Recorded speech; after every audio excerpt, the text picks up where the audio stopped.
This card is crazy. Hello everyone, today we're looking at a preview for OP03s. We're still missing a lot of the set list, but fear not, I will cover the set list in full when it is announced. Now, Red, this set is different. Here's what I mean by that. We have the Ace Leader. He is a Whitebeard pirate type, so all of the set 2 support does support him. But also he has this new effect of when he is attacked or attacking, you can trash stages and events from your hand in order to give him 1,000 power for each one. This effect individually to me doesn't read as anything crazy, but when you start to look at the rest of stuff Red has, this is pretty good. Dumping off spare stages in hand makes stages more viable, as the worst thing about stages currently is that because you can only have one on your field, when you draw those other copies, they aren't super useful. But he can run a lot of events, which tells me that his playstyle is going more towards the control playstyle for Red. Next we have Izo. Izo is just your standard top 5 searcher, but for Whitebeard pirate. Good card. Probably going to run 4 of it. Next we have Thatch. He's an easy boost to 4k off his ability. He isn't rush, so he is going to take that turn to kick in. And he is susceptible to Nico Robin, being a below 3000 stat line. So he isn't crazy broken or anything. It is a 1 cost, so it's cheap. Could be good. Next up, we have Buggy. Buggy is a top 5 searcher, but for Red events. This can be played in any Red deck.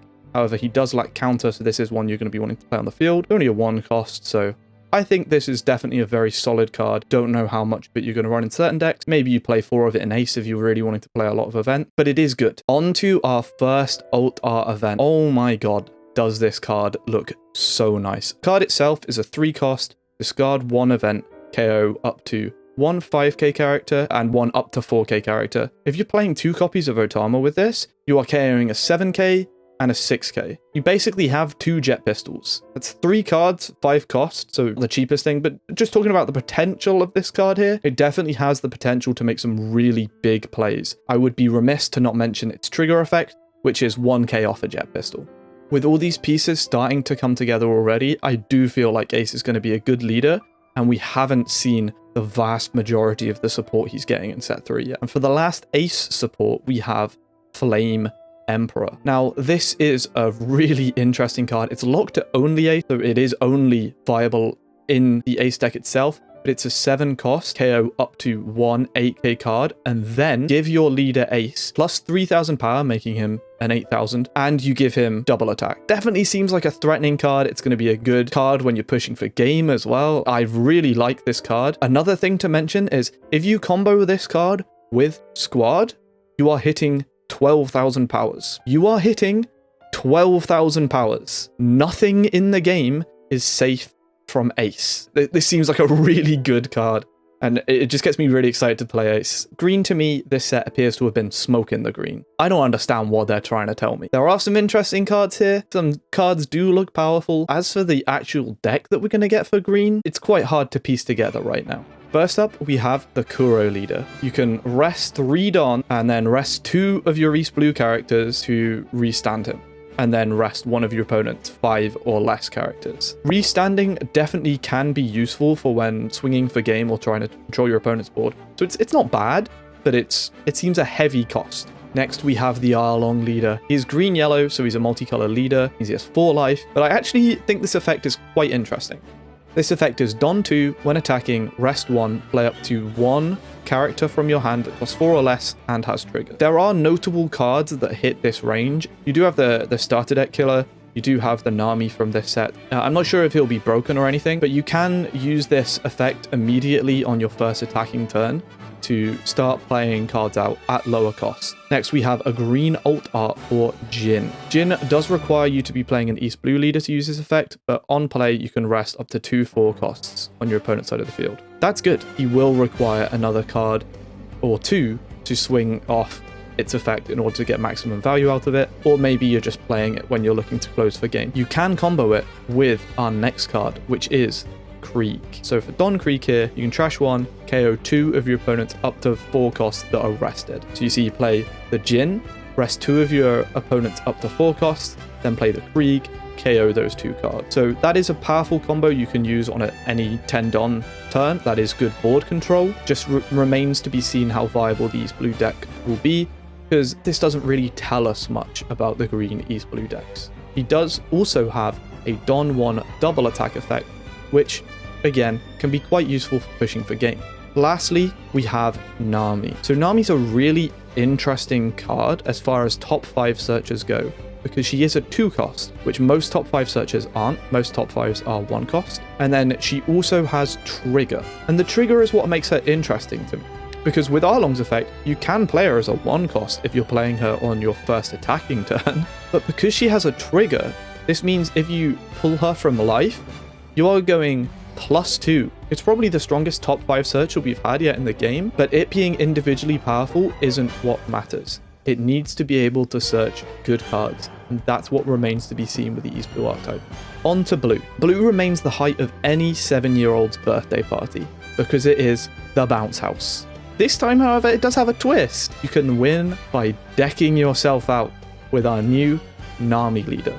Yeah, I love this card. Alternate win conditions in card games can be really fun, as long as you're not playing Solitaire. This is where I'd make a dig at Yu-Gi-Oh! For Exodia being Solitaire, but now all Yu-Gi-Oh! Decks are Solitaire, so it doesn't matter. For the rest of Nami's effect, if you're Don 1 when you deal damage to your opponent's life, you can trash a card from the top of your deck. Of the 2 effects of this type that we've seen, this is by far the weaker one, and it says to me that you want to be using Nami herself to board control your opponent's characters that are left on the board, and then you want to be using other cards, such as Zeph, be swinging your opponent's life to be trashing just loads of cards off the top of your deck. Next up, we have Nami's sister, Nojiko, who is the first member of Blue Bounce House for this set. She is a 2 cost, and she can bounce 1 up to 5 cost. Wow, that is value. Really, really strong card. I like this card a lot. She does have the downside of being tied to only Nami, but she's Nami's sister, what else did we expect? I think she also combos well with this next card, which is Zeph himself. So Zeph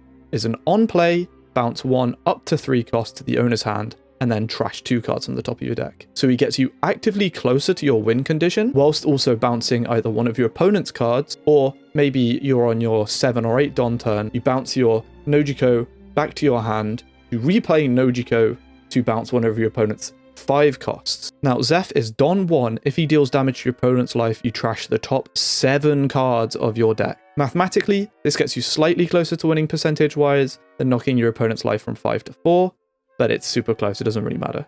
Lastly, for the revealed blue cards, we have Soga King. I'm super hyped to see Soga King in the game. Don't really understand why he's treated as Usopp, but this is definitely one of my most anticipated cards. This is one I think I'm really going to be hunting. The only thing I think is cooler than this Soja King card is you guys smashing that subscribe button. Thank you. He is a 7 cost that bounces 1 up to 6 costs. So slightly worse than Dofi, but he does also enable you to trash 2. If you're playing him in Nami, he gets you closer to Nami's win condition, as well as bouncing a lot of very good cards in the game. I was just about to publish this to YouTube when they announced Kaya, who I do want to talk about because she does look really good. She is a 2k counter, she's a 1 cost, draw 2, trash 2. Just the cycling through another couple of cards is really good for an opening hand as well. Good first turn play. I think this is a super solid card for the Nami deck. Purple attempts to go white with their new Iceburg leader. A lot of people are saying this card is broken.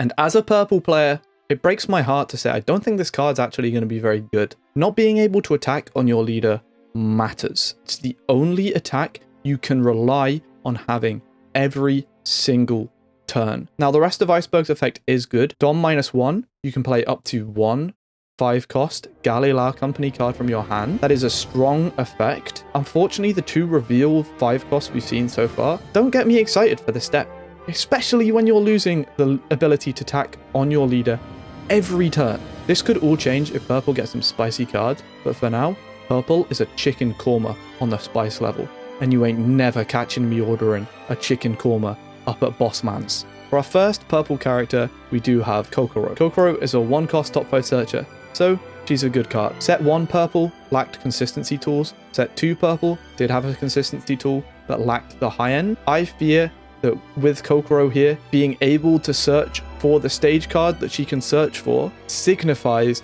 that purple's probably going to be lacking high end again this set. Now, that's just me peering into my crystal ball, so you don't have to believe me on that. It's just my prediction of where this set is going. Let's get on to the aforementioned 2 5 cost Galileo Company cards though, because these are pretty decent. First, we have Tilestone, who is an on KO ramp card. 5 cost, 6k power, does die to Jet Pistol. Is your opponent going to want to jet pistol this though? It gives your opponent an active choice, which is always good in card games because your opponent's unsure whether it wants to take this card out. But I feel like if you're playing against purple, it's going to be a no-brainer to just kill all of their cards because then they can't attack you. Next up, we have Lucci. Lucci is a when attacking, rest up to 1/5 cost. This is a very good effect, and it's also not tied to a Galila company character as a leader, but we might see Lucci in other purple builds. Inside of Galila itself though, you need another card already on the board to follow up on this card's hit.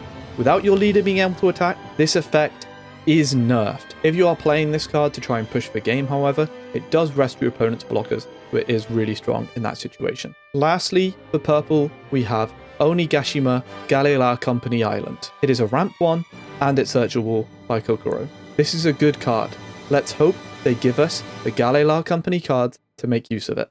Editor Akko here, just finished recording the announced Peeply Lulu, who is a new 5-cost Don 1 when attacking ramp 1 card, basically. Doesn't really change my opinion on purple. Now on to the spoilers if you've not seen the Water 7 arc. First up, we have the black leader, Rob Lucci. Lucci has a good effect. On the KO of an opponent's cards, you can trash 2 and he restand. Whilst the trash 2 might seem costly, if you've invested all of your Don into making a big push for board control, or a big push for game, the idea of him being able to restand after knocking out one of your opponent's characters or blockers just gives you another attack to help you push through to that goal. CP9 is also themed around the trash pile, so I imagine we are going to get more effects that make use of taking things out of the trash. As we'll see, there are a couple already.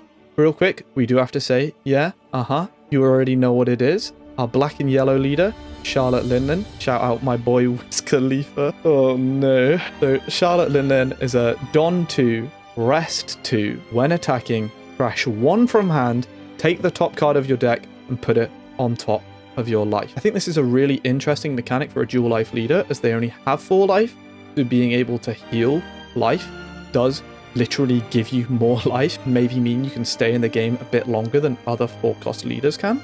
But it is limited by the fact that you can only use this healing ability whilst you have 1 or less life. Healing to 1 life isn't super good as a lot of decks can burst through that. Healing to 2 life might be decent, but some decks such as Kaido can already still burst you through 2 life. Now onto our first black card, we have Virgo, who's just a standard Navy card, but he is a 2k counter, and if he has 1 Don, he cannot be KO'd by battle. I don't think this is super relevant though, because with the amount of event removal we now see in the game, he is a 5,000 power card, which makes him susceptible to basically all meta event removal. So I think this card's biggest use is going to be as a 2k count. Next up, we have the writer of Black and Yellow himself, Khalifa. This, in my opinion, is an incredibly solid card. So it fits with the theme of the deck by trashing. 2k counter enables you to draw through more cards in your deck, so you're ensuring you see the cards you want to see, and give one of your opponent's characters -2 cost, which fits with the rest of black. I mean, she just does everything really. She's a 4 cost as well, which is going to be relevant in just a second.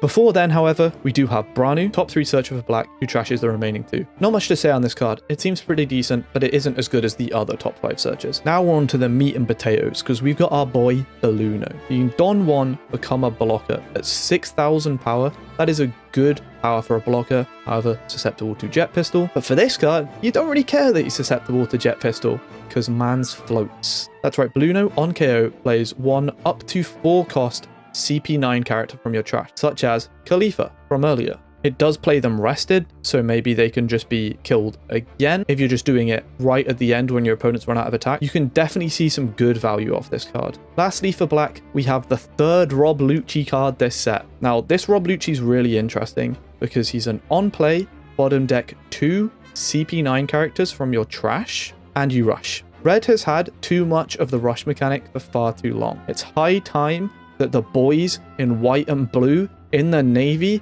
got some rush for themselves. Let's go, Lucci. Now, if purple earlier was a chicken korma, yellow is a vindaloo. First up, we do have that Katakuri leader. I really like this leader. I think it's going to be good. So he's a Don 1. When attacking, look at either player's top life card and put it at the top or bottom. The life manipulation aspect of this could be really good. Delaying some of your opponent's most powerful cards until later in the game is always a good thing, or putting them at a point where you know you can kill them before they see it, or at a point where you can trash it from their life is really strong. Say you've done all the manipulating you want to do for your opponent's life. Well, you can just shuffle your own life cards, because as long as you do that effect, you get another 1,000 power. A Don 1 to be 7,000 to swing at most leaders, and they'll have to use 2 cards or an event to out that attack is really good. First up, for our yellow characters, we have our 2-cost Galette blocker. This is your standard cheap blocker. Every color has one of these. Next, we have Sparrow, who is an on KO search your top 3. Now, this isn't as good as a search top 5, but it's still a decent effect to maintain your advantage upon his death. Now, the trigger effect does require you to discard 1 in order to play this card, but in Arlong, you can cheese him out, or in yellow, if you're playing the stage card or maybe a dead event or something, there's still going to be options for you to discard in order to use the trigger effect of just playing this card to the field. His 5,000 power means this is a card your opponent is going to be wanting to KO as well, otherwise it's just going to swing at their face every turn. So I think this card is really, really solid. Next we have Buzzcut Mochi. So this card is, if you have less life, KO one of your opponent's up to 4 costs.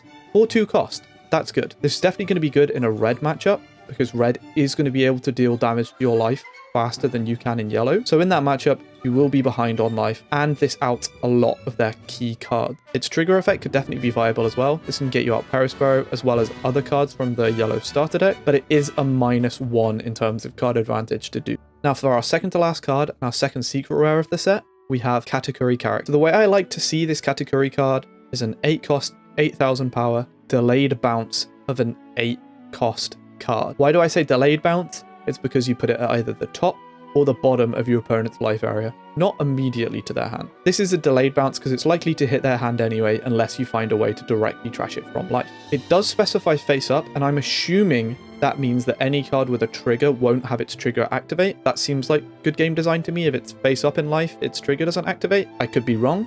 Let me know in the comments if I am. Okay, lastly for the set, this card is crazy. Charlotte Linlin character version. On play, heal 1 by placing a card from the top of your deck at either the top or bottom of your life, and trash one of your opponent's life. Yes, it's 10 cost, though it does invest your whole turn to play this card, but at the price of putting yourself 1 step further from losing and 1 step closer to winning, I think this is a very, very value card. It's hard to put into words what I think about this card, because this is definitely one of the strongest cards ever printed for this game. Is this card insanely broken? Maybe not. It does die to the squad Flame Emperor combo, which then gives Ace double attack, which then pulls away the extra life you added. So there is counterplay, and this deck will have bad matchups, such as red. This is the first time in this game, however, we've seen a card that allows you to put your opponent 1 step closer to losing by trashing one of their life without a negative drawback for the next few turns. Thanks for watching, everyone. If you enjoyed the video, please do like, comment, and subscribe. It really does help a bunch, especially as I'm just starting out. I'd really love to talk to you all and engage with the One Piece card game community.